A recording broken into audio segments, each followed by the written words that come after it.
Take me deeper than my feet could ever wander, and my faith will be made stronger in the presence of my Savior.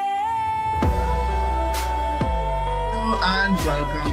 I am Ansel, and this is another episode of Deeper Than That. This episode is brought to you by. You see that little blank space there? You can fill that blank space with whatever or whoever you want to promote. So after thousands of people listen and view this podcast, feel free to reach out to me. Let's talk some business, all right?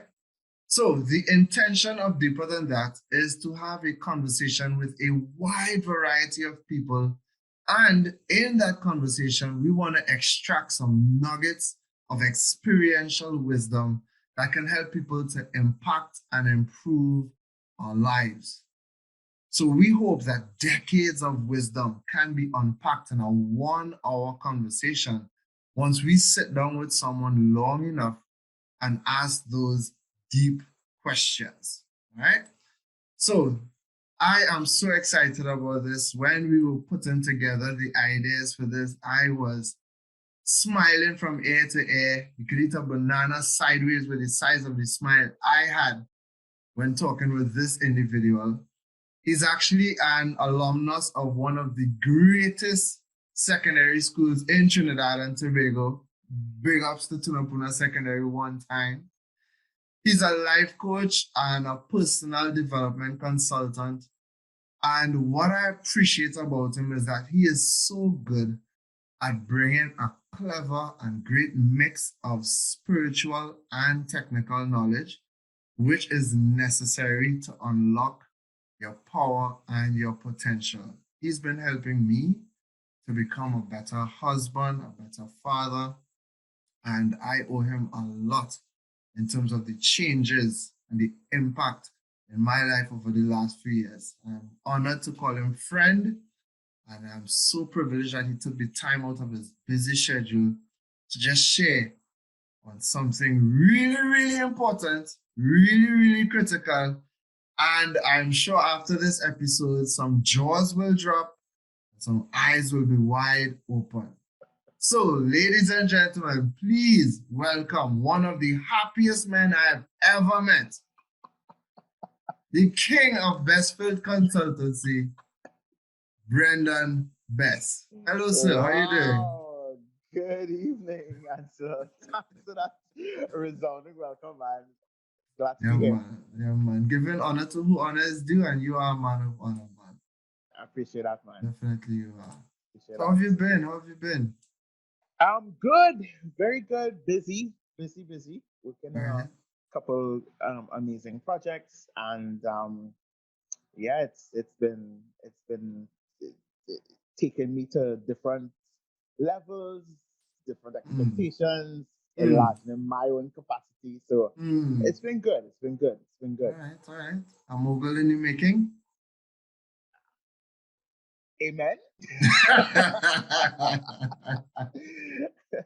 All right, cool, man, no problem. So, I mean, for those who may not know who you are, as famous as you are, briefly give a background. Who is Brendan Best? What is he about? Those kind of things. Who's Brendan? Yeah, wow, that's that's a loaded question. Who's Brendan? Sometimes we're so tempted in saying, who you are in a sentence. Mm. So it's quite difficult to do that in one sentence. But I am I'm a husband.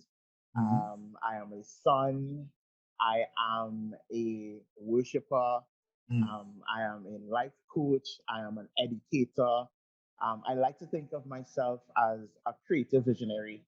Mm. I am that person who it's very easy for me to see the big picture. Mm. I don't know sometimes how to think small.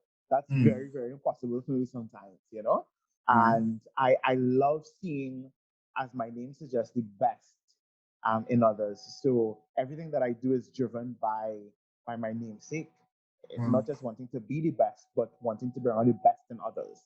Right. So I exist to to build capacity in others to help them to achieve their maximum potential. Mm. That's why I'm in a nutshell. Yeah. All right, cool. So let's make that nutshell even smaller. If you were Okay. to describe yourself in 3 words, what would those 3 words be? Oh my gosh. 3 words to describe myself. Mm-hmm. Definitely creative. Right. I tend to see things outside of the box. If you try to put me in a box, bad business in the box. Oh boy. Yeah. I am, when people would say this about me, I would kind of have like a little, crow's eye. People call me funny. I Okay, am hilarious. I love to laugh. I love to smile. So I'm that's true. definitely very positive. And I guess something that people may or may not know about me, I'm very loving. I Mm. I I love I love being that caring person. I love being able to see things from a different perspective. And sometimes love might even look like, being able to tell the truth, or bring about truth. Right. And I love seeing that. So I would consider myself a creative, loving, funny person. I think those 3 words would Creative, describe it. loving, funny. And yeah, I would agree with that. I would agree with that based on our interactions. For sure. Yeah. So I mean, you are one person that I look up to, both for the spiritual and the technical knowledge that you have in terms of bringing out the best in people. Because one of my core values is impact. I want to be able to Yeah. impact a lot of lives, and I know for sure that you are doing that with the work that you do. Yes, sir. Um, but for you, who is one person that you would say you look up to, and why do you look up to that person? Wow. Somebody that I look up to. You won't believe this, but and I don't want to sound as corny, but I really look up to my wife. My wife, Interesting.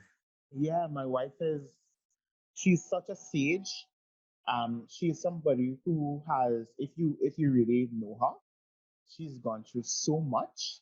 Mm, And I remember one time we were at a retreat and she actually opened up about an aspect of her life, a chapter of life, and everybody was just picking up their jaws off the ground.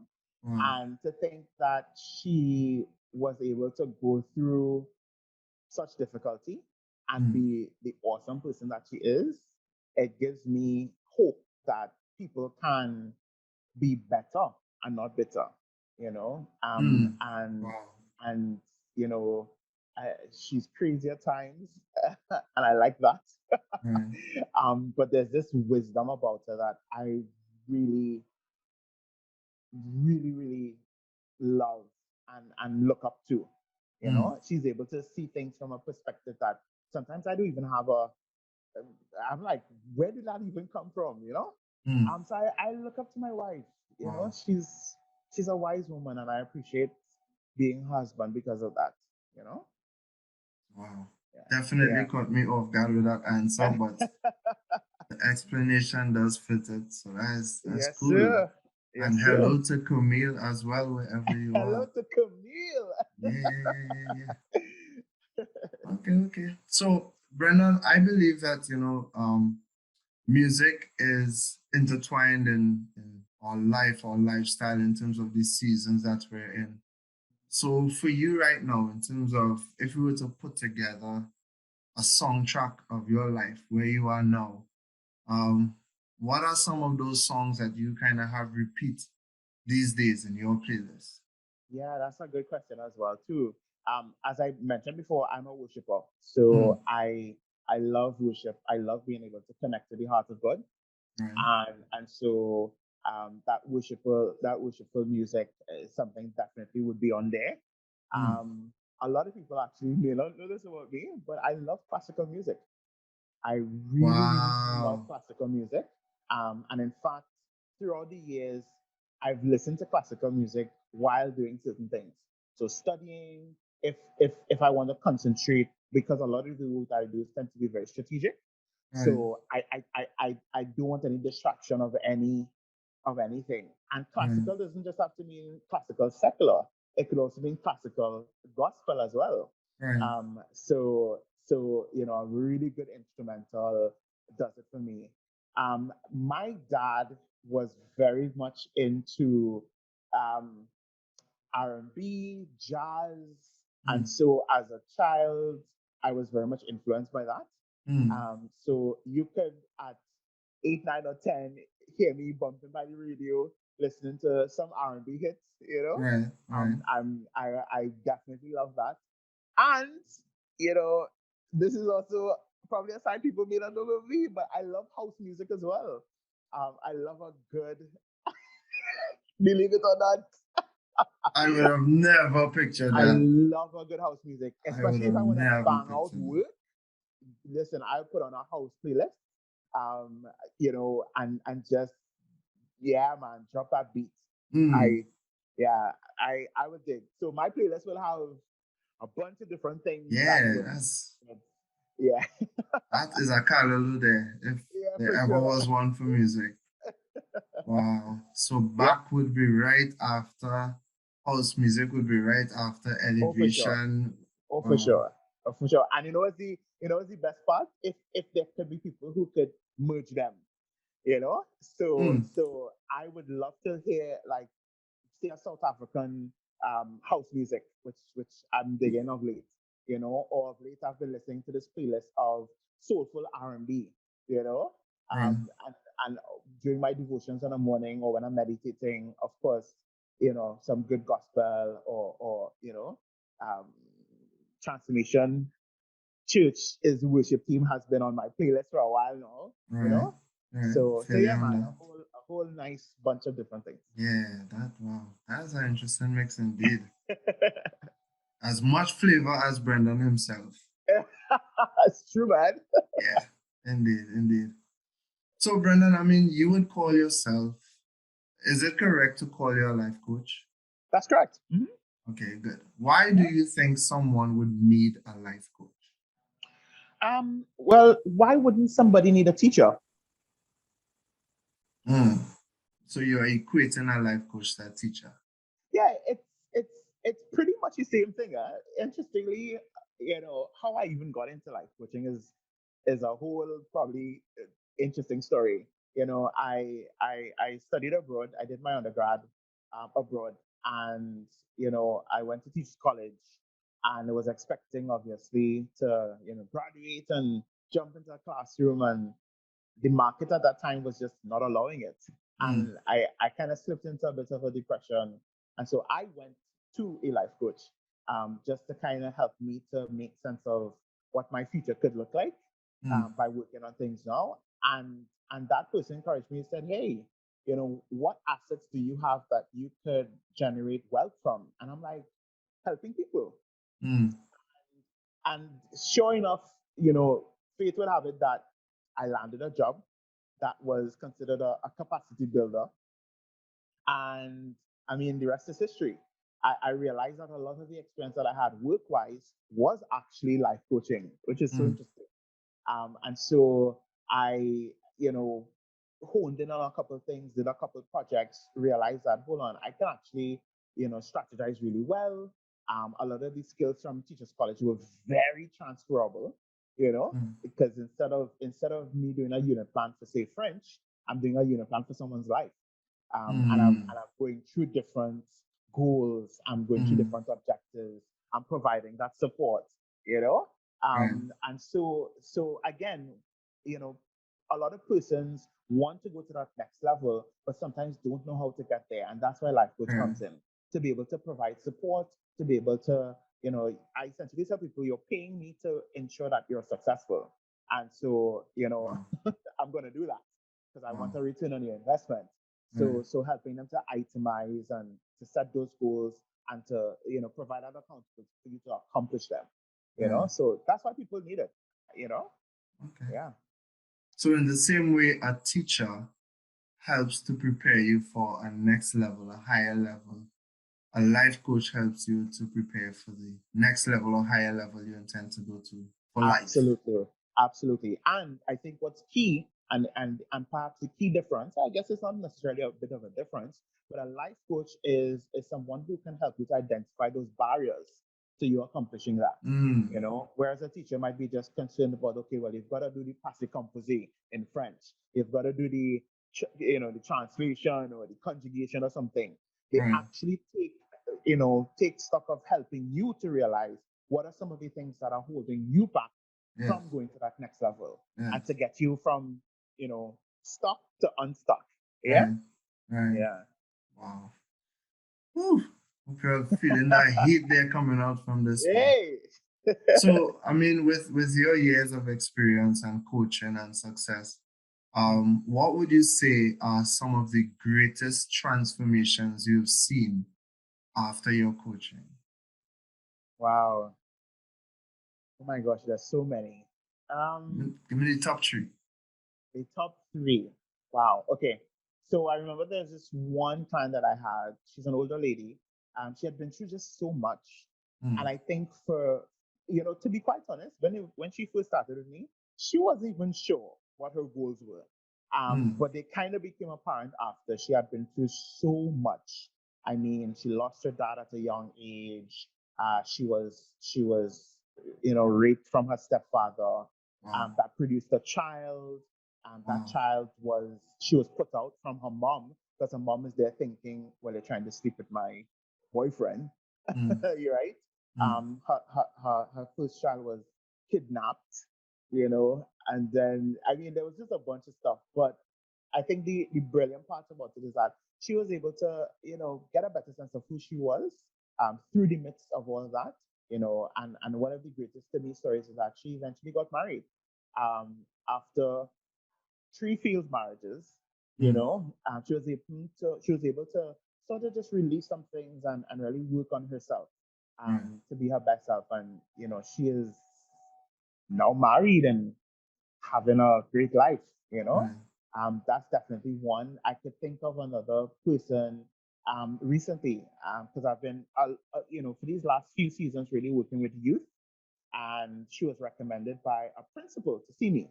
Mm. And when we started working, I think for me the big deal with her is that she found such a safe space to just open up, Right. you know. And unfortunately, her parents just dismissed how she felt, dismissed perhaps what she would have gone through. I mean, they have their own stuff to deal with.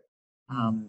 But I think the success is when she messaged me, a few weeks later saying, "Hey, I baked a cake," Mm. or I saw that person who I needed to see, or my dogs are doing fine. The mere fact that weeks later she's messaging me these cool things was testament of the work that I was able to do with her to come out Right. of that space that she was in, and that, to me that was a big deal. Can you And then give I could think the of, sorry, go can you ahead. give the age range for that young lady? Yeah, yeah, she was, I would say, between 13 and 16. Okay.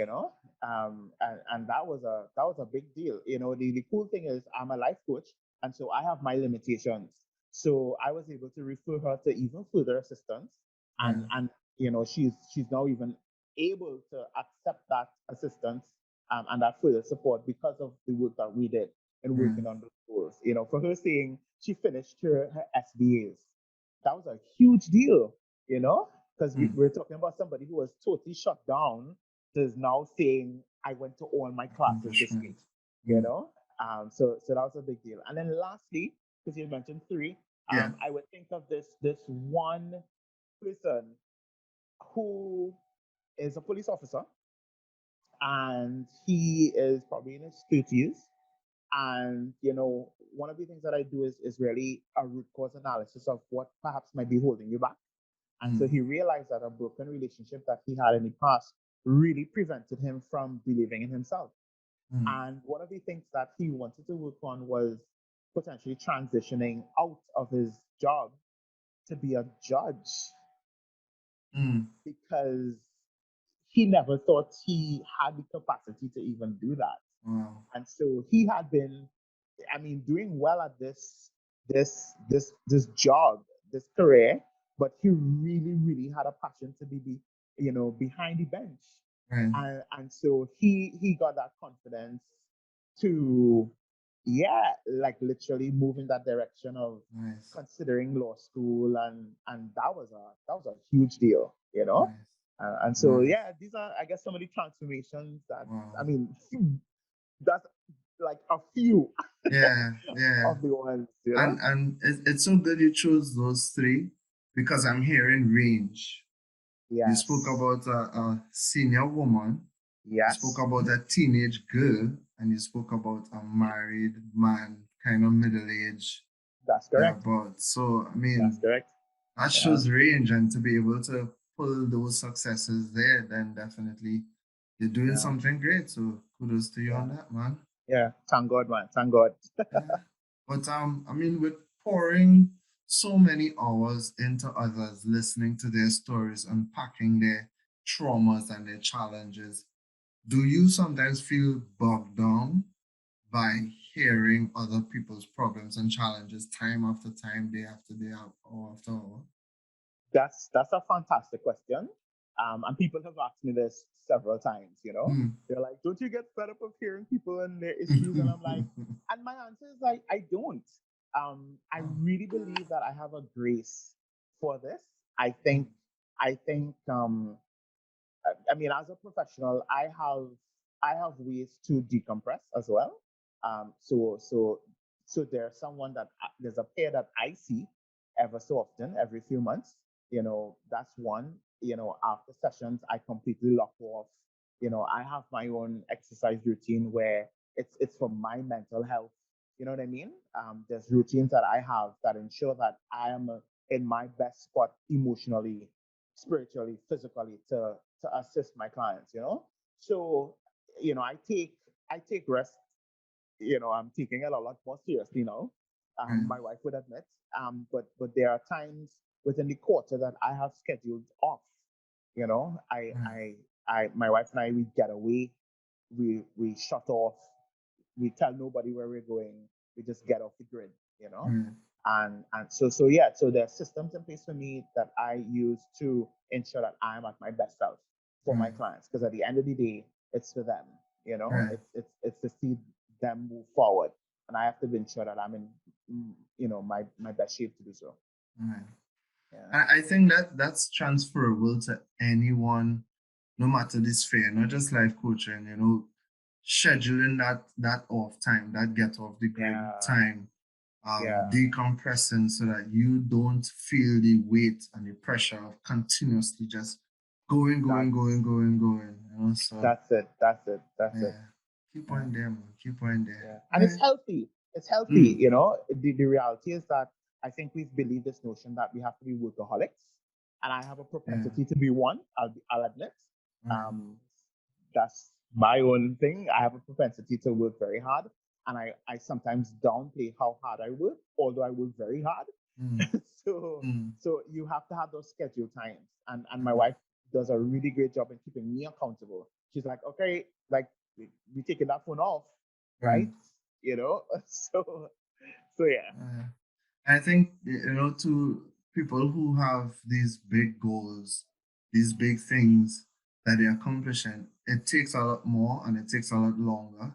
So you always feel like you're chasing it. You always feel like you're behind it. Yeah, And, yeah, I'm guilty of it sometimes too, where you feel like if you pause, it gets further away from you. So you always had to yeah, keep going because the moment you yeah, stop to relax, then it gets away from you. yeah. Absolutely, absolutely. All right, cool. So, Brendan, that was some of the surface questions, some of the light Yeah. stuff. So, we're going to take a deep breath because we're about to go deeper. Now, Ready?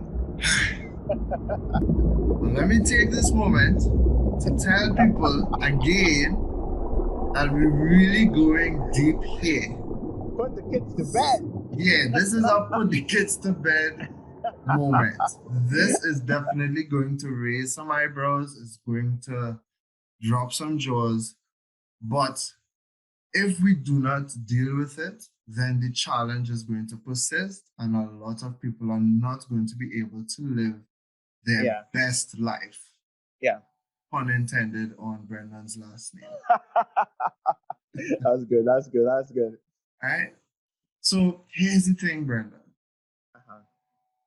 God has given us this amazing gift to experience desire, to experience urges in order to continue our generations. Yeah. And the enemy skillfully has thwarted what God has created and made it into something so Yeah. diabolical Yeah. that it almost seems like it comes from the enemy. Mm, mm.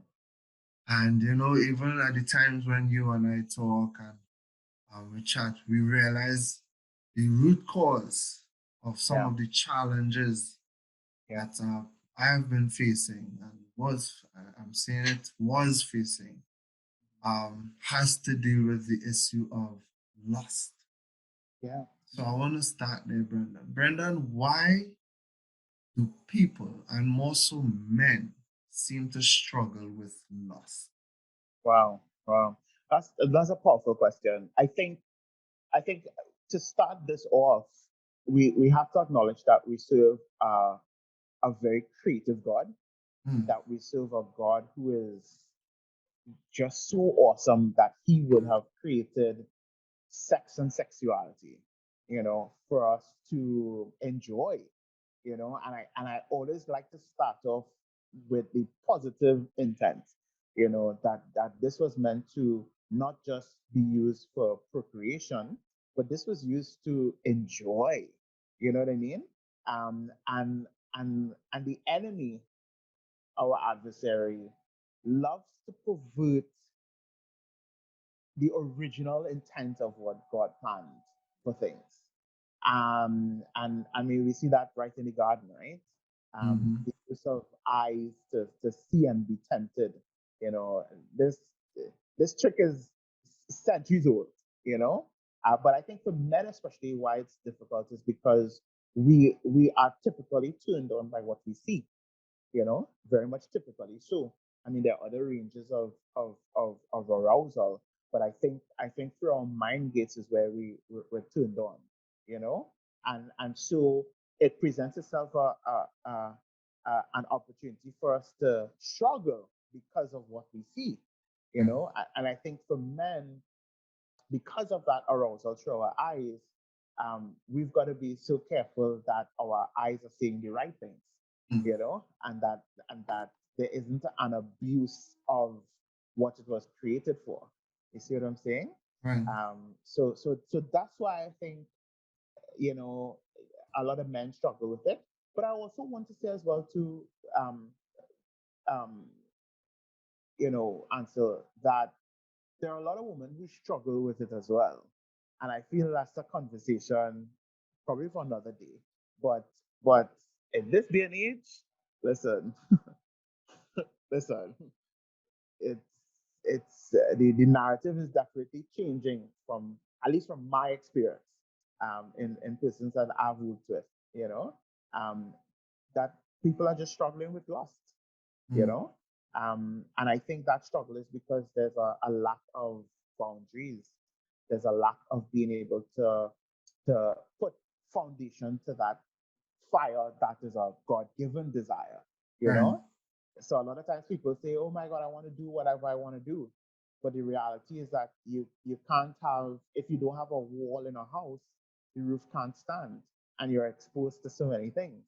Mm. So why not have the appropriate boundaries so that you can have freedom to do things? You see what I'm saying?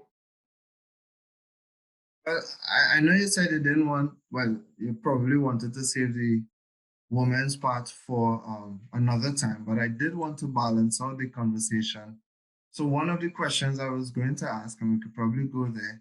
Sure. Um, most times when you think of lust and sexual addiction, they think of men. Right. But have you ever had to coach women through lust and sexual addiction? Well, what I can say, I don't think I'll speak to the sexual addiction part, but what I can Right. say is that, women oftentimes go through very similar struggles as men do. So, for instance, typically, let's just say typically, right? For fellas, you would hear, the porn, right? And they would hear of the magazines if it was back in my day, right? Or these different things.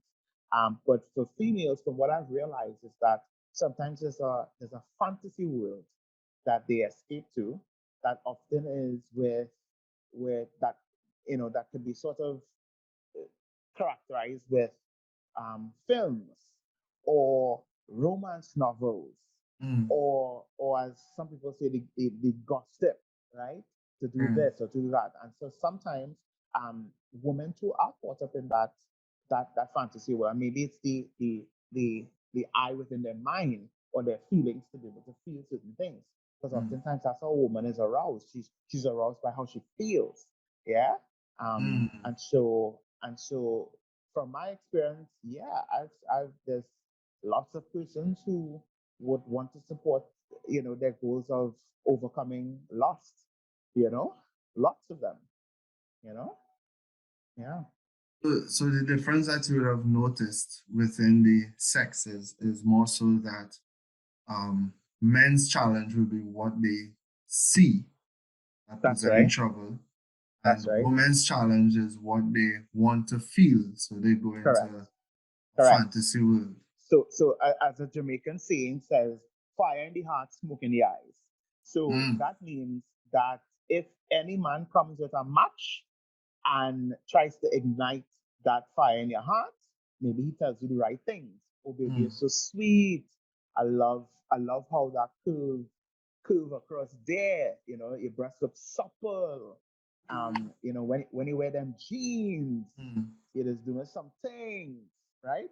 mm, And so again, it's how it makes them feel. mm, And when that fire's in your heart, there's smoke in your eyes to see danger, you mm, know. So mm, you're unable to see, which is interesting.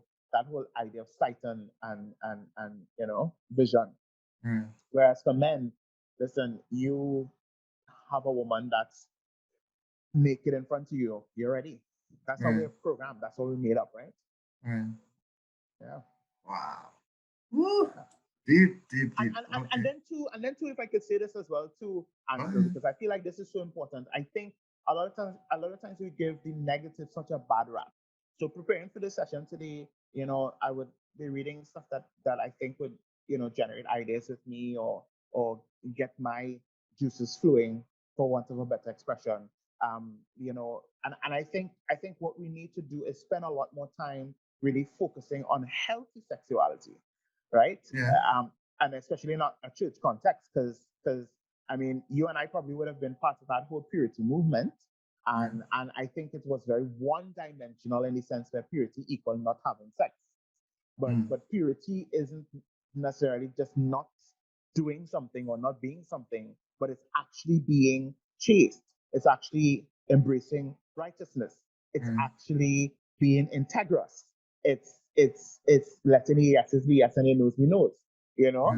And I feel like in the post purity culture that the church is now, I think, coming into, we have more persons who are rising up to say, well, let's have conversations about people who perhaps might have started on sex early, or perhaps might have been fingering girls from primary school. Let's Mm. if we're going there, we're going there, right?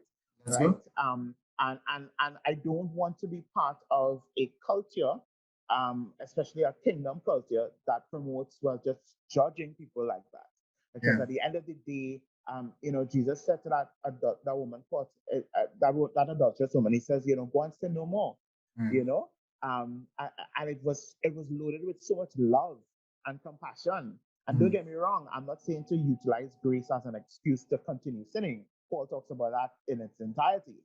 But I Right. think I think we ought to be able to give people a second, third, fourth, fifth, 99th chance, as Jesus would, to Mm. access that grace to now live righteously. Yeah. Does that make sense? Yeah.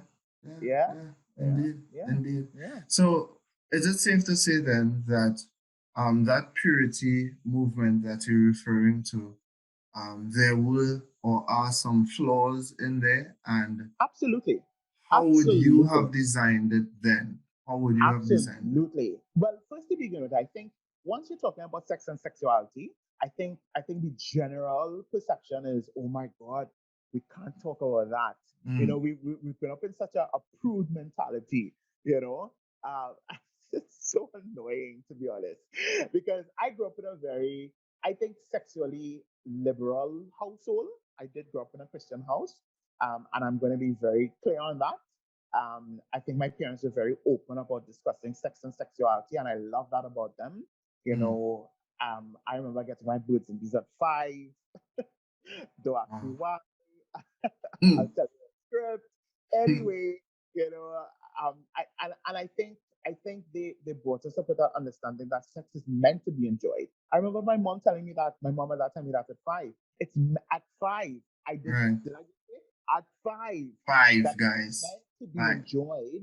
And it stuck with me, Ansel. It stuck with me. It's meant to be enjoyed, but you gotta have this on your finger, son. Mm, You know?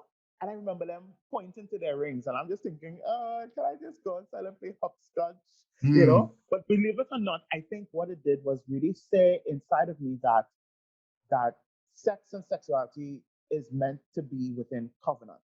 And I think the purity culture, the overemphasis of it was to be a virgin. So to me, it has its merit because I subscribe to it. I believe in abstinence and I think it's wonderful.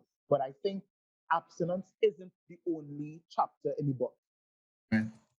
Does that make sense? Right. In so much that you're unable to talk about orgasms or erogenous zones, or talking about ways that you could embrace your sexuality, even before marriage, Mm, by understanding yourself or by looking at it in a holistic way. Does that make sense? And I yeah. feel like those conversations are sadly left out. I also think it's very sad that we leave out parts about grace. So persons who perhaps might have been caught up in sexual sin, because we have such a legalistic environment, you almost don't leave room for the conversation about, well, what are you actually struggling with? Yeah. Hey, I mean, until even to just go there, I literally, and this is like legit, I mean, 3 days ago, got a call from a mom who is petrified at the fact that she thinks her son might be bisexual. Mm, And he's attending a school in Trinidad, and his peer groups is a group of bisexuals. mm, They're experimenting, they are watching pornography, they are exchanging bisexual porn, whether it might be gay porn or even pornography. And she doesn't even know what to do. mm, She doesn't even know what to do. mm, And these are, to me, that was a microcosmic representation of what's happening, and that we need to have conversations about it. yeah. And that's where for me, I think more work needs to be done about promoting healthy sexuality, so that when you, because look at it in this way, right? It I mean, I'm just going deep tonight. Go ahead. Go ahead. That's why it's called deeper than that, sir. Can I just thrust deeply? Listen, Go ahead. you have a bunch of people who say, don't do sex, sex is bad, sex is evil, don't do it. I remember even when I was young, because I had been so like, I understood sex so much that I remember being in VBS, and they say, and the person was asking, name a sin, and I got up and say, miss, because I always want to think out the box, having sex. Mm, mm, And she turned and she said, outside of marriage, yes. mm, And I remember thinking to myself, oh my gosh, my parents are probably so embarrassed mm. because I'm just so free. This is in the middle of church, yeah? For Yeah. VBS, Yeah. if I've ever been to one, you know? Yeah.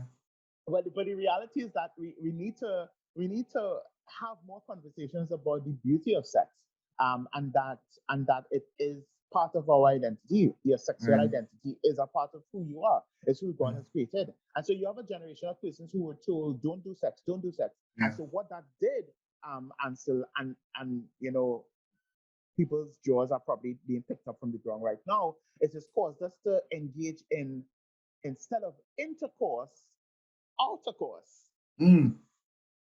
Speak on it. Speak Can on we it. go there? Go ahead. So Speak on it. so so I wouldn't let him come inside of me, but I wouldn't mind giving him a wet head. Something. You understand So what I'm I saying? don't have to go all the way because all the way is sin. So anything before it might be all right. Can we just shine a light now?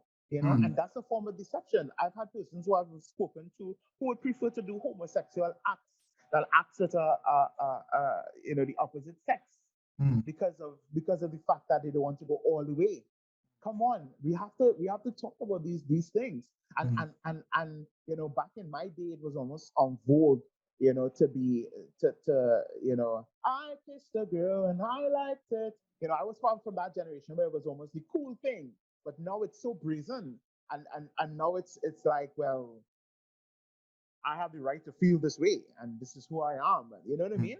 And we have to Yeah. have conversations about it instead of just shying away from an important topic. So that when you are married, and so it's oh shoot, that which I was told never to do, I have permission now, Right.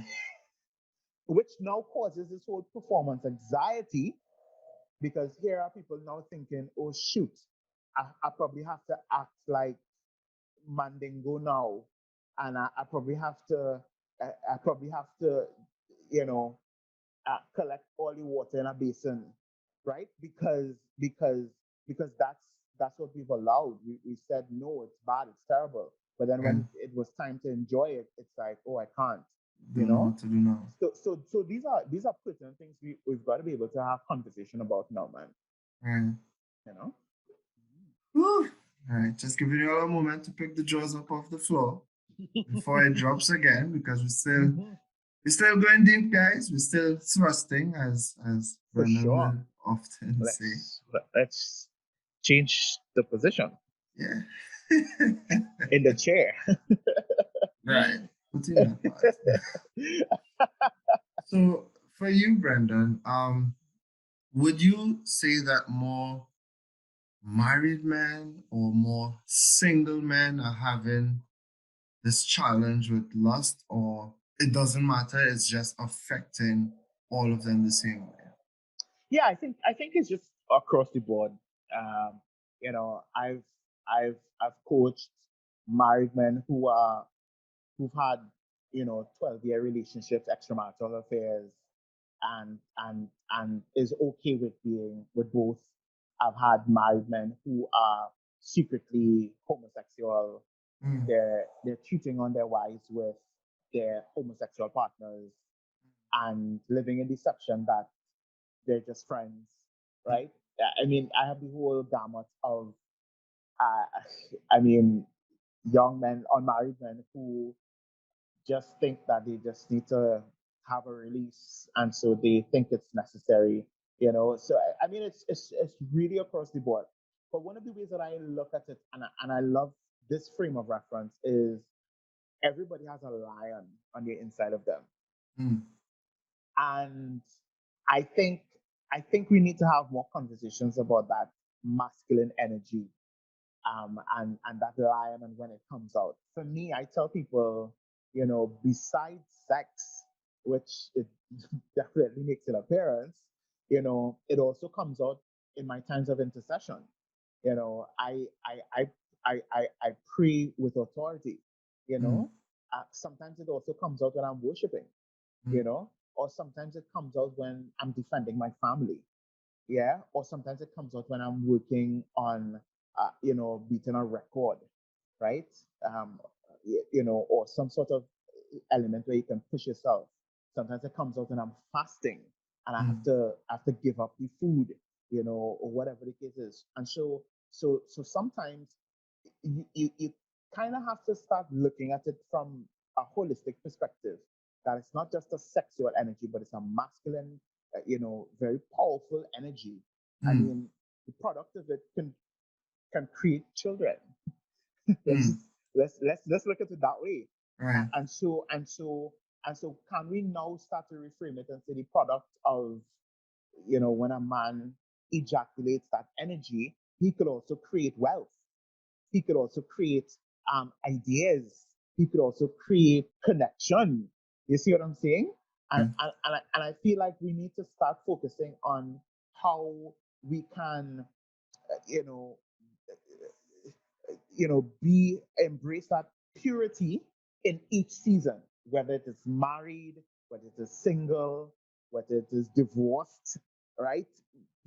Being able to use that energy in its most integrous form of that area or season in your life, if that Right. makes sense. Yeah. Yeah.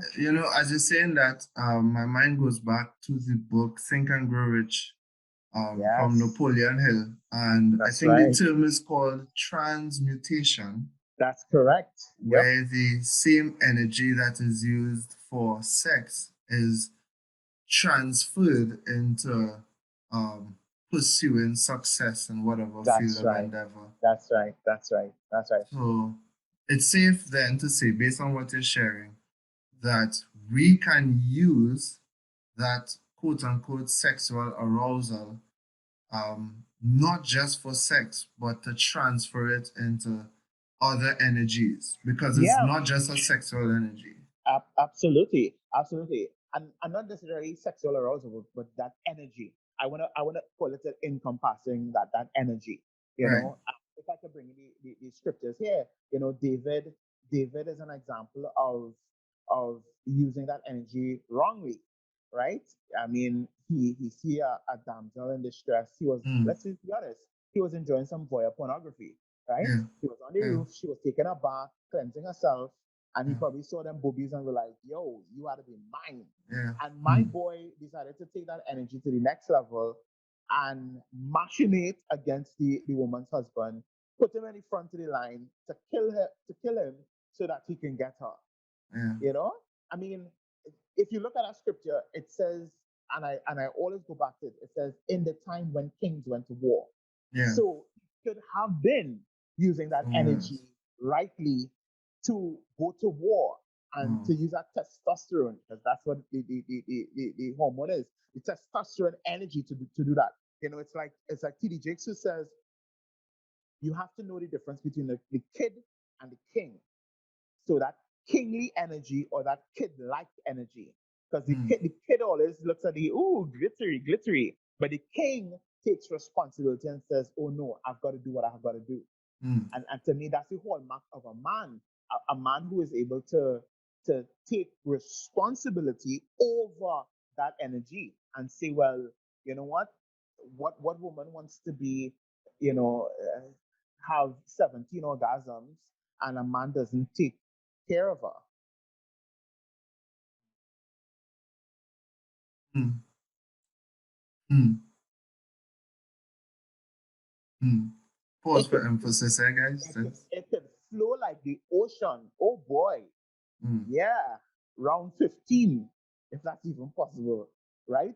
And you don't lead me spiritually, And then or afterwards, or you don't know how to lead me emotionally. right. You see what I'm saying? And that's where the disconnect is. That we need more men to now transmute some of that energy into taking responsibility for leading their families, Mm. leading their wives, leading their children, going and doing a course, going back and expanding your qualifications, working on your body, you know, um, working on a savings plan. You understand where I'm coming from? Yeah. Yeah. Helping your wife out, Yeah. getting her, to her best ability. So, Yeah. so, so yeah, man. Right. So I think what I'm pulling out of this that I want to emphasize to guys is that it's not necessarily that it is sexual energy. It is a kingly energy, it's a masculine energy That's that right. is ascribed to sex, but not limited to sex. That's right. So the very thing that That's you right. will put towards feeding that fire and desire That's is right. the very thing you could put towards savings goals, to That's finishing right. a degree, to That's right. working on your body. It's That's right. just That's right. making sure that it's properly appropriated. And that's the secret answer. So I can think of, again, using an example for our client. He just recently called and he said, I picked up this position, Brendan.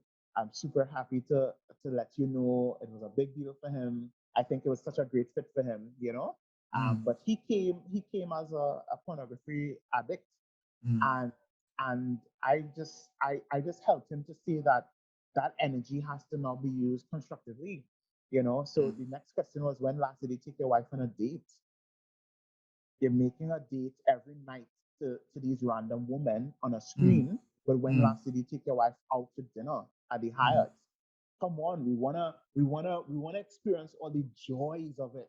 You know, mm, I call it like this. You know, pleasure without responsibility is quite dangerous. You mm. know, because how can you reap the benefits of something that you never planted? Okay. Does that make sense? Yeah. Most.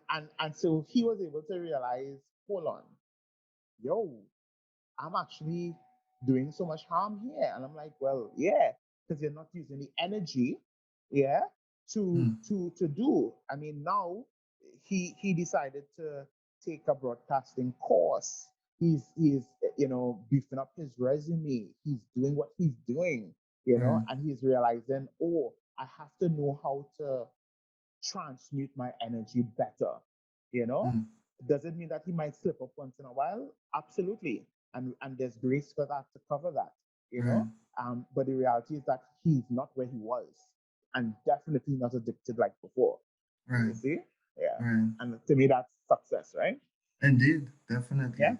yeah, Definitely. So yeah. as you go on that topic of porn, let's chat about that a bit. I remember one of the things that you and I read together Mhm. was the book Crazy Good Sex. And Yes, I would recommend anybody and great book. everybody that could get their hands on it. Yeah, Great, great book and eye-opening book. for And sure. one of the things that stood out was a statistic that said about 70% of all men battle with porn addiction. Yeah, 70%. That yeah, means yeah, that if you sit down in church next week yeah, Sunday, yeah, 7 out of the 10 men. yeah. Wow. Probably has So, a porn issue. Yeah. yo, so Brendan, why is porn so bad? Why is it so wrong? And why is it so addictive?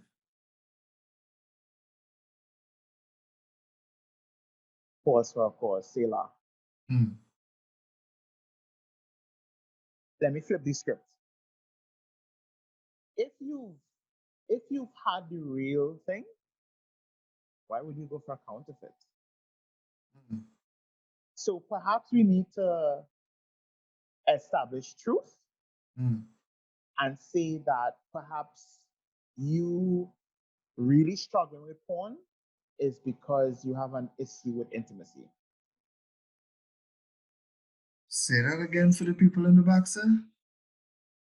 You watching pornography means that you have an issue with intimacy and that you feel the need to view the intimacy of others to be stimulated.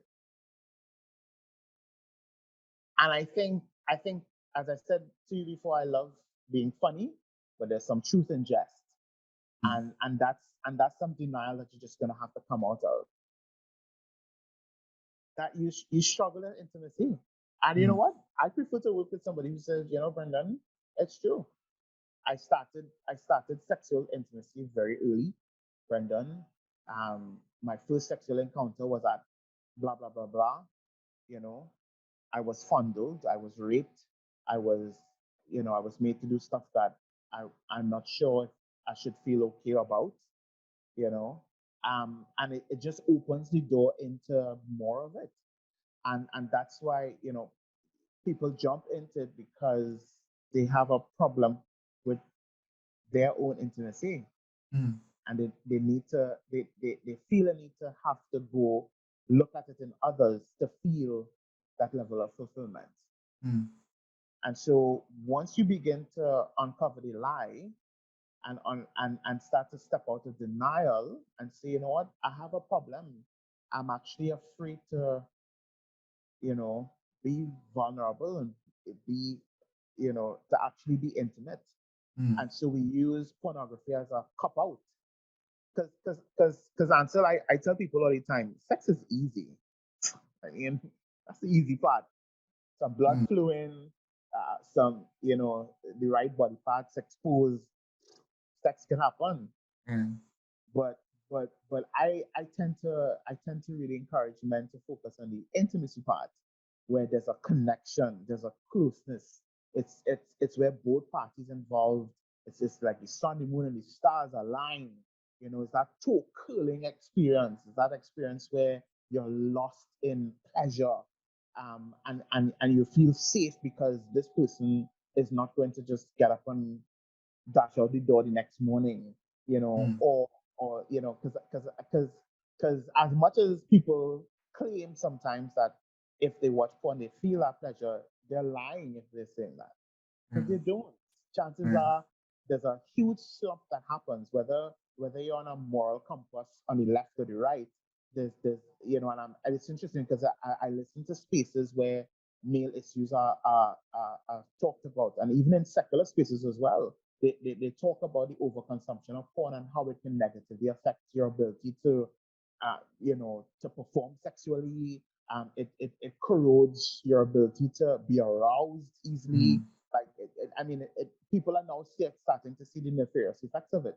But the reality is that, you know, you got to work through those barriers that are preventing you from being able to be close to your partner, right, and in this case, as a believer, your spouse, right. what are the things that you guys could undress about, and by undress, I mean get vulnerable. Are there things that may have happened in the past that you have not even shared with anybody before? Mm, Is your partner aware of this? You mm, know, is there something that you struggle with that you could open up to your partner? These mm, are the things that really make intimacy explosive. mm. And when I mean explosive. And pornography could never replicate that. Never, Wow. never. True. Yeah. Yeah. Very true. Nothing So beats why the real waste thing. time? So why waste time on the counterfeit when it could work on the authentic, right? And That's what I real. say. Let's just Right. be honest. Nobody wants a fake $100. Give me the real deal. Correct. You Correct. know? That's true. Yeah. That's Yeah. very, very true.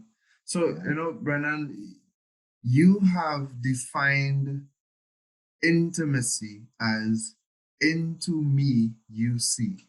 That's correct. Talk a little bit more in terms of that so that people could understand the intimacy versus the pornography Yeah. as it stands.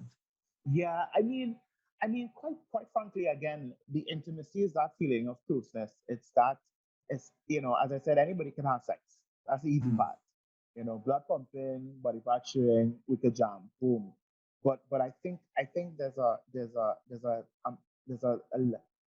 and those who know it.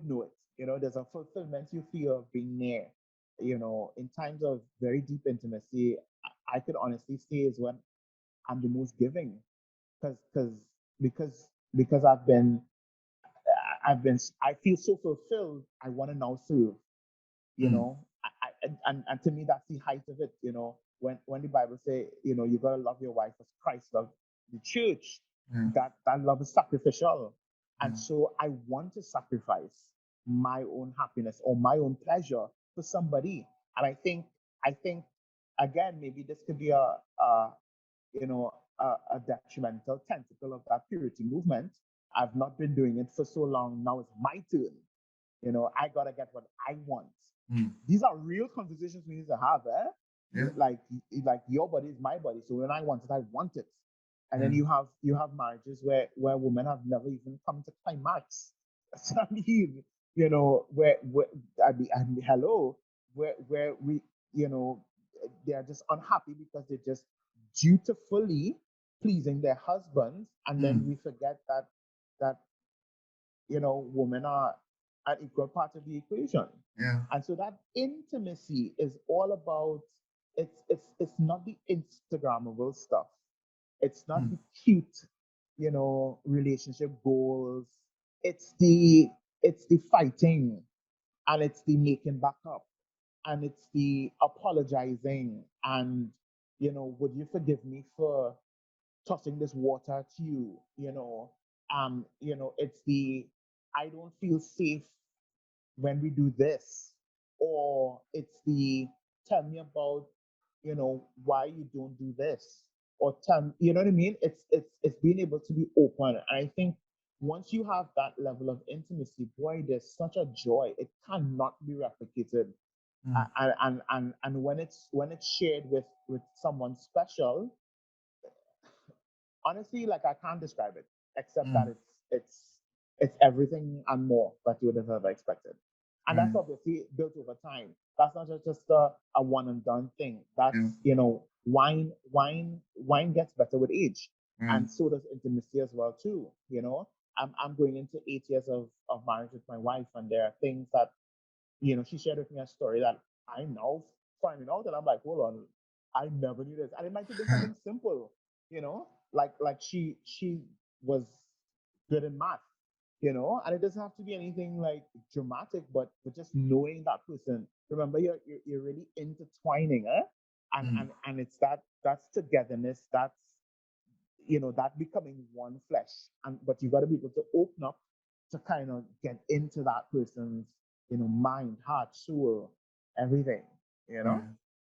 So intimacy requires opening up, revealing vulnerability. yourself to your Vulnerability. partner, Yes. vulnerability. Yeah, Right. yeah. It's not easy. And so listen, I will be the first to tell you it's difficult. How many persons do I have who that I work with where I create a safe space for them. So I Mm, model what intimacy looks like for them. They can, I mean, man, if I had $1 for everybody who said, "Oh, I've never told anybody about this before," I'd be a millionaire. No, mm. hands down. And the reason why is because a lot of people just don't know how to feel safe. Oh my God, you do that. Judgment. I done with you. Me, no, Judgment. you could do that. And don't get me wrong, you can't control somebody's response of how they feel. You have to give people space. And that's what creating and harboring a safe space is all about. Mm, We can talk about anything, but you have to be able to be understanding and compassionate to that this might affect me, do you see what I'm saying? And yeah. oftentimes when I see that happen, it is really such a beautiful thing. And I Yeah. think it's almost mirroring and indicative of Christ's ability to forgive us when we sin. Yeah. Yeah, we're not perfect. I might have told a lie today, right? Does that mean he's done with me? Not at Mm, all. He's there with open arms ready to accept me if I confess my sins to him. yeah. So there's a conditionality as well too with the vulnerability. You have to be, take that conditionality of being able to do it, Mm, and not try yeah. to control outcomes. You've got to be vulnerable too, Yeah. you know? Mm. Right. I'm Mm. sensing a part two is needed for this, bro. Yeah. I'm sensing a part two. But Absolutely, man. someone who would have been uh addicted to porn, addicted to sex, do you believe that it can be undone in order to build that proper form of intimacy? Yeah, absolutely. Absolutely. I've seen it. So Yeah. having seen it, that means it's possible. You Right. know, um, I think I think a lot of times, if I could say this, I think we need less black and white and more gray. Explain. I think sometimes we have this notion that something has to be either sacred or secular. And again, I'm sure jaws are dropping right now, and I'm sure persons who might be offended, maybe a theology needs to be amended, perhaps. Mm, But the reality is that Christ died for sinners. He mm, died for the people who are in the gray. mm. See what I'm saying? Yeah. Why would he die for the ones who are in the white? Yeah. They're already saved. And he And said so that. sometimes we've gotta be able to see things from a different perspective. Instead of, oh my gosh, you have a sex addiction, why can't we look at or a porn addiction? Why can't we look at it as they have an unmet need that they probably don't even know about, Wow. that needs to be met? And I always tell people sometimes you just have to go beneath the surface. And that's what sometimes people don't like to do because it's not pretty. It's not Kim Kardashian. It's not polished. It's not, Mm. you see what I'm saying? Yeah. You're going to be offended. It's going to mess with you. It's not going to smell pretty. You're going to have to dig some into some source of nasty stuff that nobody likes to do.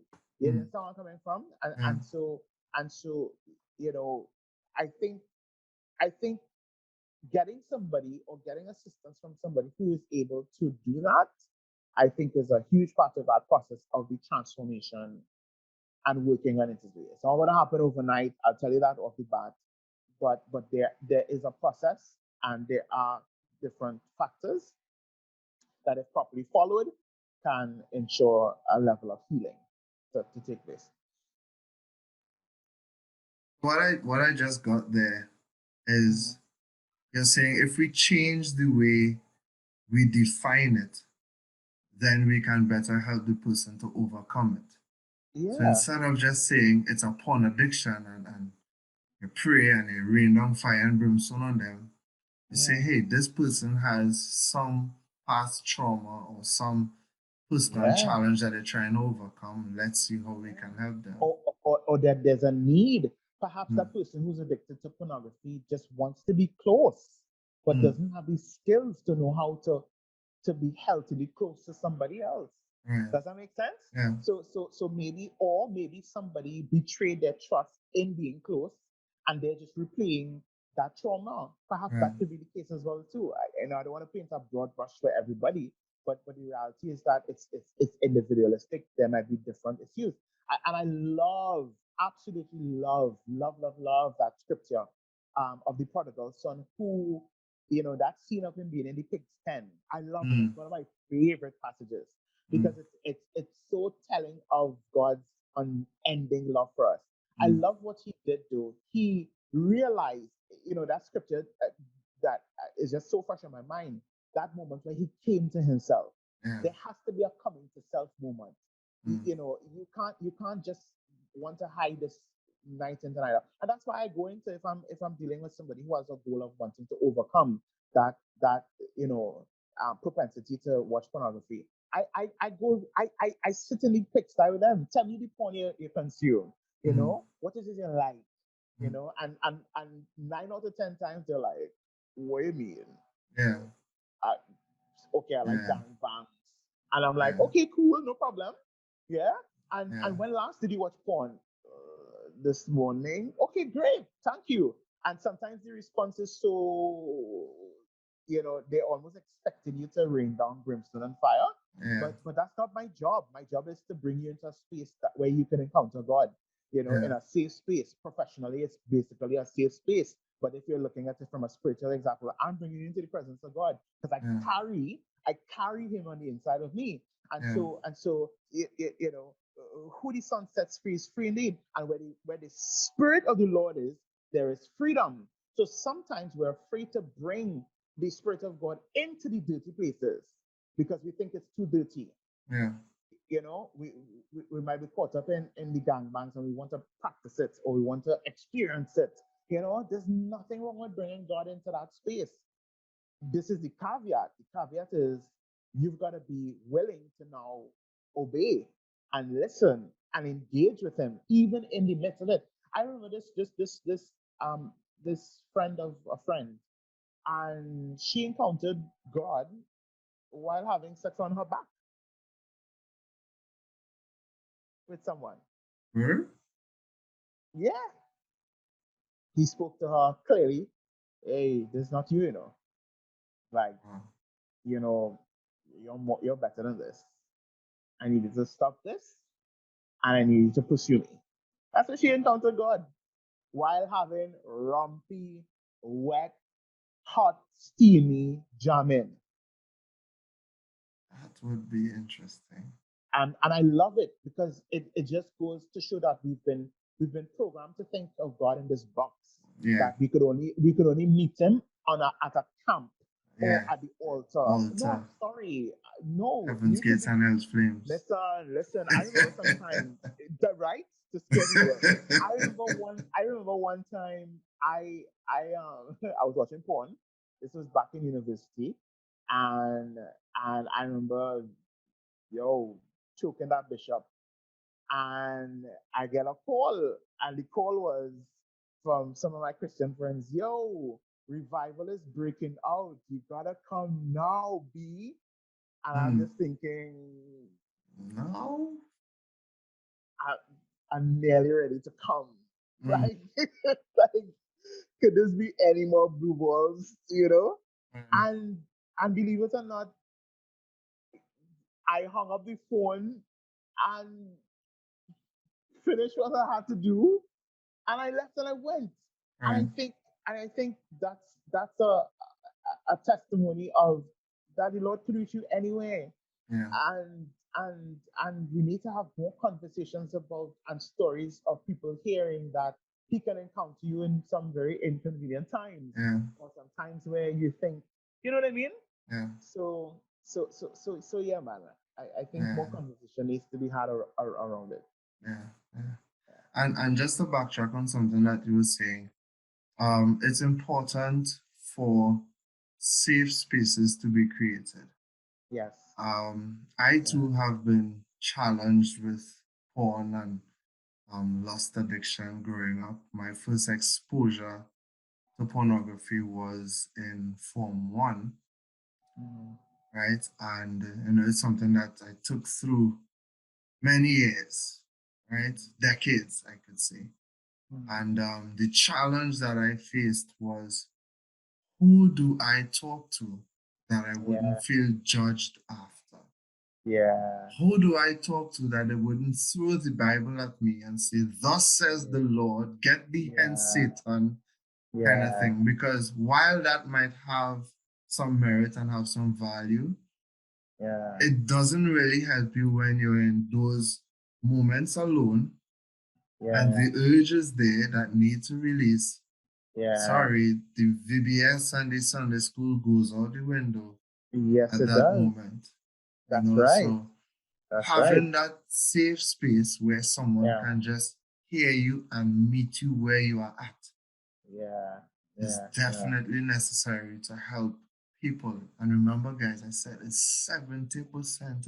Yeah. Yeah. That's a majority. That's a damning like Listen, you that was know eye-opening for number. me. Yeah. It was Statistic. eye-opening. Yeah. Yeah. So there are Yeah. so many people who you would see and interact with, who you would sit down next to, who Yeah. you would work with, who you would pray with, Oh, for who sure. are challenged by this, Yeah. and they don't know how or Yeah. when to tell someone, I need help. Yeah. Yeah. Yeah. Yeah. So, Yeah. And I think that safe space is so important, and mhm, that's why I love coaches that I work with who are dads. I really have a special place in my heart for them, because the knowledge that they gain, they can now pass on to their sons. mhm, A safe space. I can't wait when I'm a dad to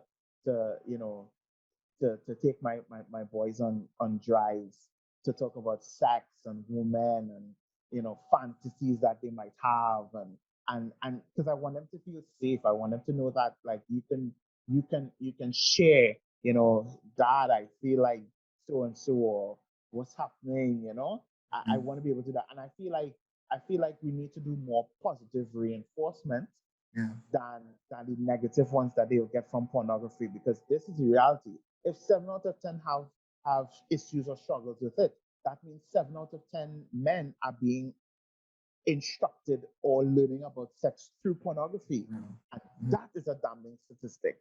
mhm, Where the righteous men who would instill penis confidence in their sons.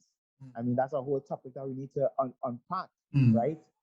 How to treat a woman, what it means to love, what it means to have integrity, all of these things mhm, impact the responsibility of a man, what it means to have urges, what to do with them, you mhm. know, you, you know, Important. Word of God talks about a way of escape, and I think this is a way of escape.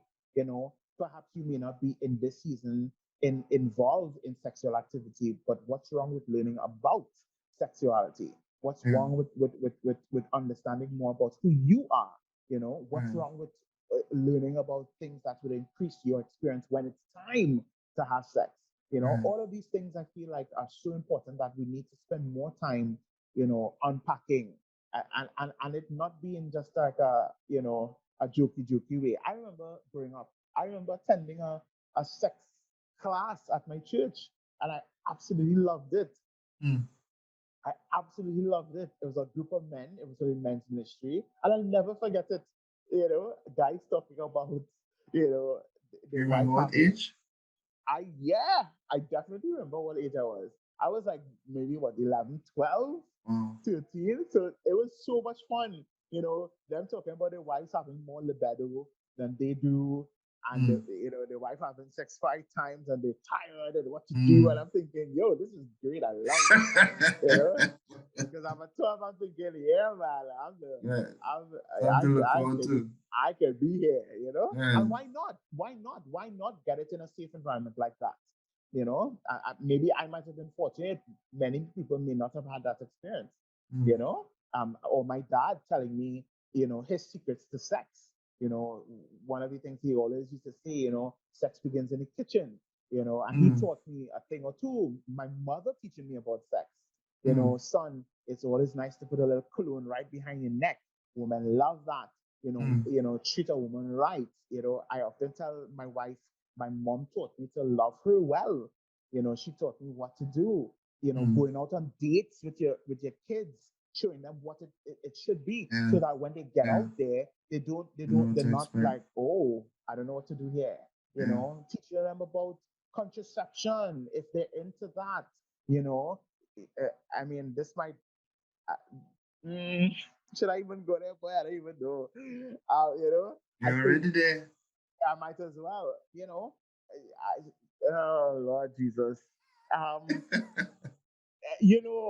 I remember. I'm gonna go there. This is me, but I'm thinking like if you have a child who has just an addiction or who is very sexually active, you might as well slip two packs of Magnum for them, Mm. because and I know the jaws are probably on the floor right now, but I prefer that you be safe than you be unsafe to contract something, to get Right. somebody's daughter pregnant and Right. all these different things. You might as well. You understand where I'm coming from? Right. I think there's a level of wisdom that needs to happen. You know, um, you know, but that's a conversation for another day. But And you just that, messed with somebody's theology right there. yeah, because this is my thing, and maybe I'm getting passionate about this. You have a bunch of people who in church, just jamming around the place, Mm. and a lot of times I have been the safe space where a lot of persons have come and shared the fact that they've been doing that, and sometimes I just want to knock them in the head. So you mean you're having sex without a condom? And I'm like, bruh, dude, like you can get somebody's child pregnant, Mm. and then we kind of like, oh my gosh, Mm. she's pregnant. Mm. Well, you know what I mean? I just think there's a certain level of wisdom that needs to take place here as well. I'm not saying to go out there with your magnums in your back pocket in case something, Right. but I'm Right. also saying you need to be wise. If Right. you know that and my mom says it best, and I really, really admire her for that. She says, listen, if you want to be the world, man, go and do what you need to do. Get it out of your system. You want to, I don't know if I've used this language. Listen, you want to be the biggest tot? Listen, you tot your way wherever. But she always said, when you're done, pack it up and live right. Mm. You see what I'm saying? And that was the the examples that I was given. Of course, that wasn't the case with me. I wasn't, I was not taught, but Right. like, but I think that there was a place of wisdom there. Is what I'm trying to say, you Right. know. But that's for another day. Ah, Yes, I can see someone dusting off their Bible right now. They're binding and loosing this podcast right now as we speak. Rabababa. Yeah, yeah, yeah, yeah. But yeah, I mean, it to me it makes sense as well in terms of Yeah. while helping someone get out of it, we don't want that they are getting out with permanent scars, with It is permanent what it is. damage. It is what it is. It You is know? what it is. It Mm, is what it is. And perhaps this isn't an indictment against a parent who may have, slipped in that area. You know, um, sometimes people say maybe child they don't make their mind. mm, But I also am of that opinion that, you set the right expectations, then it's gonna mm, follow through. You mm, know, I was a virgin when I got married, and I think a huge part to play. And I remember this one, I remember this one incident where this young lady wanted to have sex with me, in my dorm room, when I went up to study. And of course, again, I could say, thank God, my dad sat me down and he said, "Listen, let me tell you, let me give it to you plain and straight. You're black, all right? You're a best man, and you're going to a foreign country. Yeah? Nobody mm, knows you. And you're gonna have females who are gonna throw themselves at you." So said, so done. mm, And there are many females that um found me funny, but also wanted to partake of me. right. And I blanked them because because because I wanted to honor God, Mm, and I wanted to do right by God. I didn't want to have this 20-25 half an hour session of pleasure and then my life is crumbling after because yeah, I'm now living hypocritically. yeah, You know, yeah, I mean, were there times that I fell into sexual sin? Yeah, yeah, absolutely. Were there times where out of course was the order of the day? Yeah, for sure. yeah, You know, um, but but it's so important to be able to dust yourself off and say, listen, I have I have an advocate that I can go to you know to get me back on track. right, You know that it's not right, the end of the world. You can live again. You can find love again. right. Because there might be somebody who might be listening and saying, well, I got this girl pregnant at 15. Like that's it. Or a Mm-hmm, female being pregnant from a young mm-hmm, age. There's trust me, there's so much more to life after. And it doesn't mean that you have to just go and marry this person off. Anyway, I'm just let me backtrack. Let me backtrack. Part I two, could part already see two. the Pastors Association trying to ban Woo! me from the church one time. I'm just Woo! saying. I'm just saying. Yeah, Yeah, wow. yeah.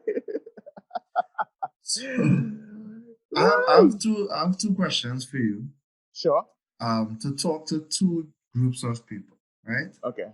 Mm-hmm. The first will be to singles that are listening to this. They Uh-huh. are hearing all of this. They're grasping and understanding what you're saying. Um, what should they do with their fire and desire until they get married? I love And that. then I want you to talk to married people who are going to be having sex with the same person for Uh-huh. the rest of their lives. Yes. What can they do to maximize their fire and desire till Yes. death do their part? I love this is a beautiful question. I love this question. I love this question. Let me shout out my single peeps. Hmm? Listen, singleness is and was one of the greatest periods of my life. I'm not even gonna lie. I enjoyed my singleness. Hmm. I traveled the world literally being single. I had no chick, no child, no woman to worry about. I enjoyed pursuing the heart of God. I use my energy to volunteer, to do the work, to get myself in check, to work on my credit, to establish my career, meet a bunch of people, have fun. I think your single years ought to be enjoyed. You know what I Hmm. mean? Right. And I think that a lot of that energy should be transmuted for you being able to prepare for when you get coupled up, or to invest in your future. I am a huge believer in being strategic by investing today into what you want tomorrow. So so if that meant, finding out what what turned women on is something that I enjoy doing. Or working on my own healing, and wanting to bring my whole self into a marriage as opposed to a piece of me. You mm, know, it looked like making a list of sexual partners I once had and going through that list with a trusted person, and ensuring that no soul ties are present. mm, Working on you, come on, dancing in the rain, come on, doing all mm, the things that you would enjoy, heading to the beach, traveling, you know, making sure there's a little bucket list, taking care of your health, all these amazing things. And I think a lot of persons need to start transmuting that. Don't let social media get to you because it's mm, just a highlight. mm. And I think that's a real issue because I do have females that I currently coach who are just ready to give up on this whole marriage thing because they've been told that marriage is like the status symbol of the century. It's the whole Bridgerton, right? You're on this Right, market, and this right. market must you know what I mean? Like, Yeah. no, enjoy yourself, Right. man. Do those things. Um, I also think that it's also a time to prepare your integrity. I think you should be very focused on what you value, and I Mm, think you should be living out. Because I remember when I was about to get married, I spoke to the Lord about my fears about marriage. I mm. said, society and Hollywood tells you, being married to one person is going to be the death of you, that The enjoyment, end. the Mm-hmm. end, that's why I have to have the Mm-hmm. bachelor party, and for my Mm. bachelor party, I'm like, yo, fellas, you all need to write advice in this book here because I want to glean from your wisdom. I want to, you know what I mean? All right. Let's, but we still went out and had fun. We went to Niagara Falls and just cleaned it on red. But it was Wow. just clean fun. It was clean fun. So that's what I will definitely say for for the singles. You do you. Just work on you. I strongly believe in the concept of make a mission mate, where you've got to know your maker, know him inside out, Mm, understand his heart, get your devotional life on point, and then he's going to send you, he's going to give you a mission, which is your purpose. Establish what that is, be aware of it, live it, spend some years perfecting it, growing in it. And then he's going to say, listen, you need a mate to expand your impact. I'm going to now send you that mate. I am a firm believer in it. mm, And it has to be in that order, not make a mission we ain't too sure, right? So that's mm, what I say for my single peeps. For my married peeps, listen, mm, haha, you have gone into the joys of marriage, and it is something to be enjoyed. However, I always say never get comfortable. Until I see this so many times, and it really it pains me. It pains me that a lot of people take their spouses for granted. mm, And I put up a status early on today that romance shows that you care. It shows that you care. And so sometimes we we get caught up, and as men, sometimes we get caught up in, well, we gotta work to provide and to do all these different things, but you gotta be intentional about making that garden grow beautifully. mm, I look at it like that. It's something to be cultivated. Sometimes there's going to be weeds. Sometimes there's going to be mm, intruders trying to get into that garden. mm, I also live by the concept that intimacy is always a threesome. So mm, the world thought they were having fun, but mm, little do they know that having a threesome in the right sense is one of the most gratifying things possible. So mm, so what does that mean? It means you, your spouse, and God. mm, And it's enjoying cultivating all the different types of intimacies. So there's sexual intimacy, emotional, physical, financial intimacy, spiritual intimacy. mm, As a whole other session by itself, mm. Yeah, in Um, part two and part three coming out of this. Wow. listen. You have never felt as fulfilled or intimate when you've paid off a debt together. Mm, mm, Trust me. And if you know, you True. know. It's true. And if you know, you know. Very true. You see? And so for me, it's carving all that time. You know, I tell people if it's important to you, you make time for it. Mm. So for me as a husband, I always try to anticipate my wife's needs. You know, so of late, you know, she, you know, we've been working on some projects and we've been working really hard, I must admit. And I knew that, you know, she'd been looking up a specific restaurant, and you know, that's her hint to me. Because sometimes you know, it's like a meeting call, you know, Mm. cuckoo. You know, sometimes it's a Google search and the search bar left open, right? You've got to know your spouse. You've got to be able, you know, Esther Perel, she's a Belgian psychotherapist. You know, she talks about, a lot of her research centers around long-standing monogamous relationship, and how to preserve it. And one of the things she talks about is desire, and desire means owning your wanting. Wow. So taking ownership of your wanting. Does that make Wow. sense? Wow. And she says couples who thrive in long-term monogamous relationships, they have codes that they know.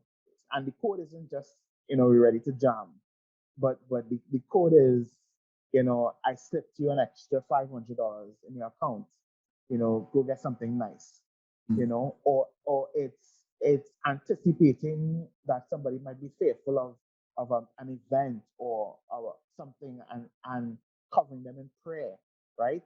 You know, you know, I'll just say this, you know, sometimes a prayer session can be even greater than a sex session at times, Mm. because Mm. because you again, we going with the concept of letting that lion out, and Yeah. and that lion could come out at different times, yeah. Yeah. So it's Yeah. it's it's for me, it's just cultivating that garden, it's creating that safe space, it's opening up about stuff that's difficult, it's talking about stuff, it's journeying together, it's embracing rituals of connection, you know, it's having things that you all do, you Mm. know, and not bringing anybody into it. You Mm. know, it's the secrets of what you and your spouse knows that nobody else does, and being able to guard those things well, safeguard them well. You know, Mm. so yeah, I think we also need to change the mindset that, you know, as we get older, somehow it's just going to get loose, and I think we need to be intentional. You know, having those date nights. You know, just really setting goals together. You know, my wife and I, we do something called the State of Union meetings. You know, four of them a year. You know, every quarter we have them, and every month we have a check-in to see how the quarter goals are going. You know, I Mm. get very strategic with it, because why? I don't want to mess up. I don't want to come on, Ansel. I don't want to have any room for the enemy. I Yeah. don't, you know, my wife is aware of my schedule and I am hers. You know, we talk about stuff, we debrief over tea in the morning about what's going to happen or what may have happened. You understand what I'm saying? Yeah. You know, we're in tune as to, I think it's a little too much time with that person, you know. And it's not because I'm jealous, it's because I just don't think that, you know what I mean? You Right. know, it's enjoying these sexcapades. What? Yeah, because apparently people don't know about these things, and I'm thinking to myself, what? You're in a long-term monogamous relationship. You gotta be able to keep your partner on their toes, Hmm. And he had to pause to take a drink for this one, guys.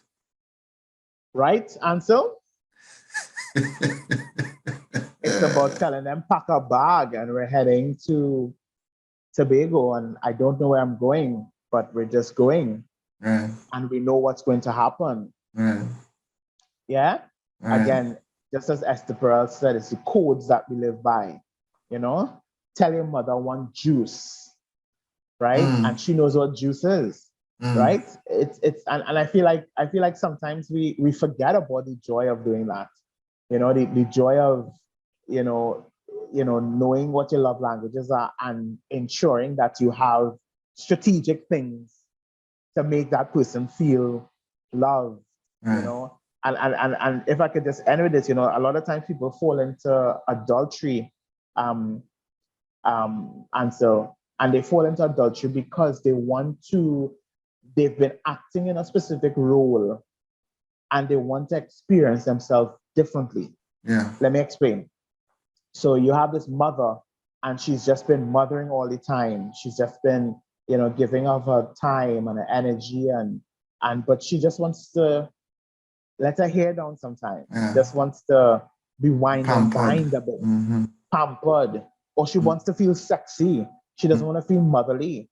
She wants those boobs have been sucked on all day from a baby. But she wants to be able to, look in the mirror after bearing a child and feel sexy. You know what I mean? And I feel like we need to have more conversations about these things of wanting to experience. I mean, I'm just saying this very hypothetically. Why not try something different? Why not, pretend to be, why not pretend to be strangers and meet up at your favorite restaurant and have a complete conversation with a stranger that happens to be your wife? Get to know them all over again.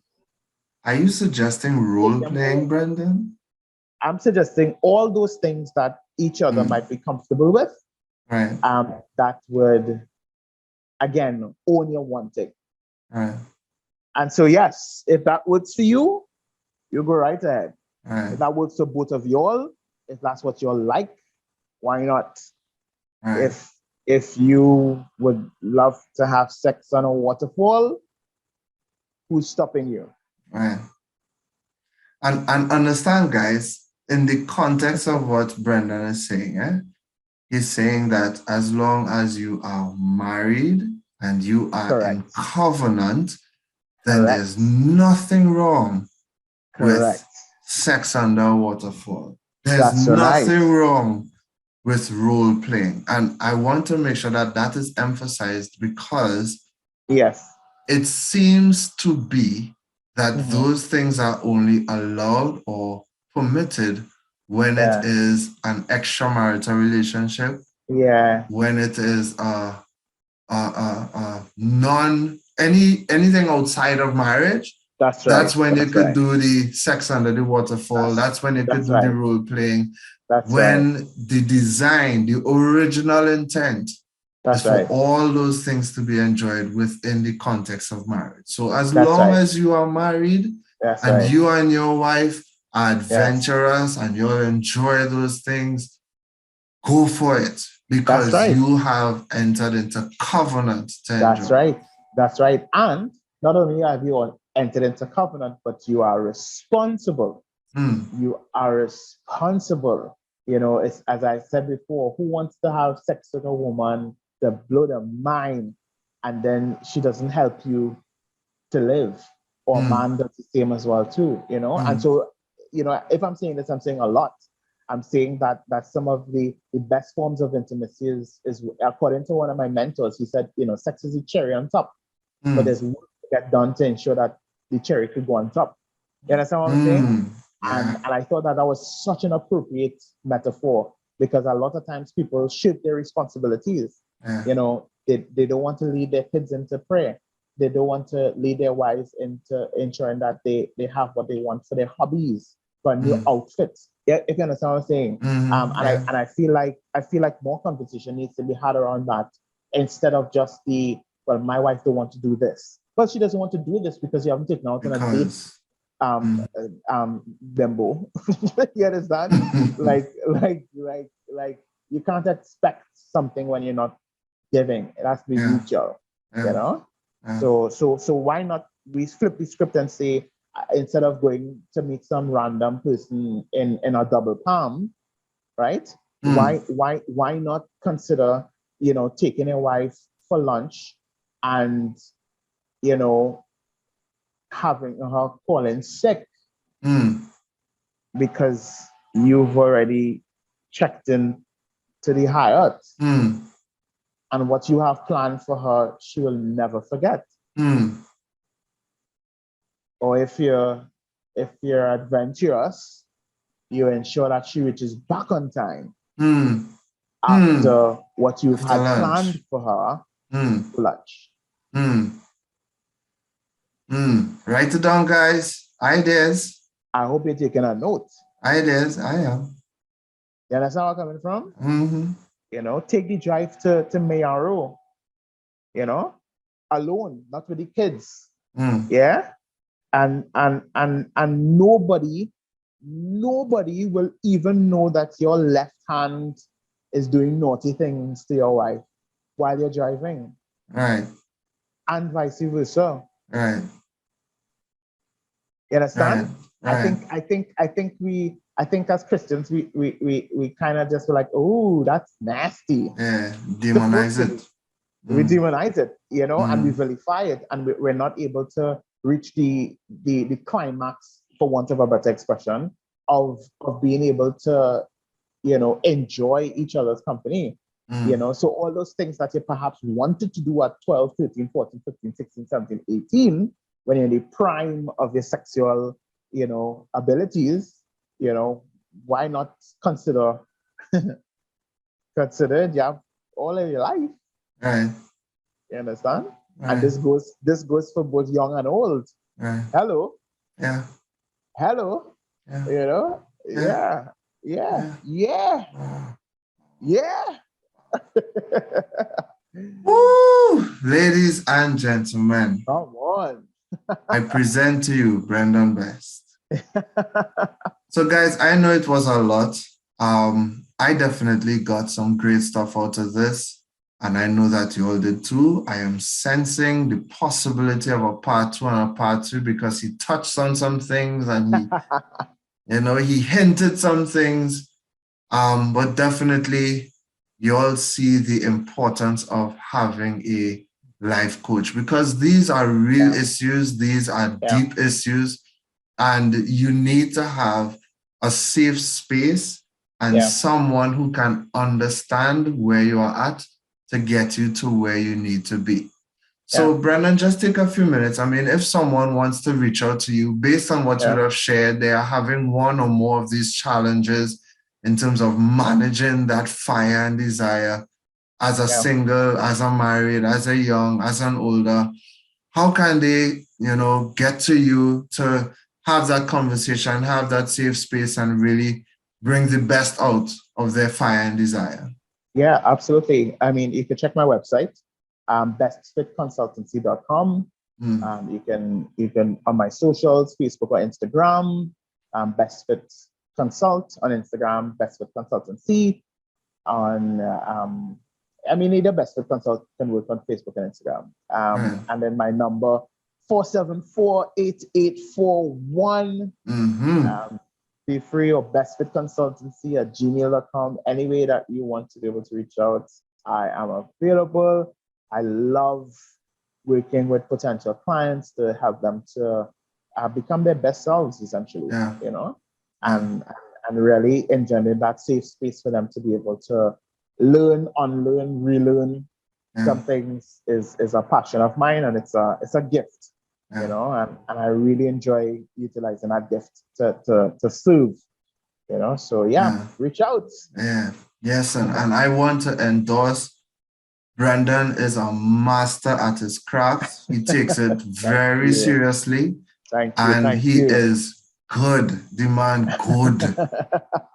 Right? He has been helping me through some challenges, some situations that I did not even know was there, but I found some wrong ways to deal with it.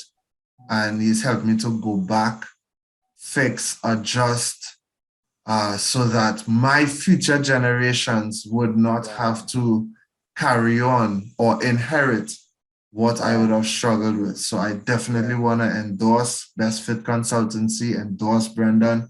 And based on what y'all would have heard, y'all know that he knows his stuff. He knows his stuff. So Brendan, thank you so much for your time and your expertise. Thank you for going deeper with this. I wish you all God's blessings and success in your future endeavors. Thank you, and I do hope that those who heard and who saw that you all were able to pull some nuggets out of this to help you to be the best and to do the best that you can do as we go deeper than that. This is Ansel signing out. Stay tuned for the next one as we go deeper than that. Ansel is out.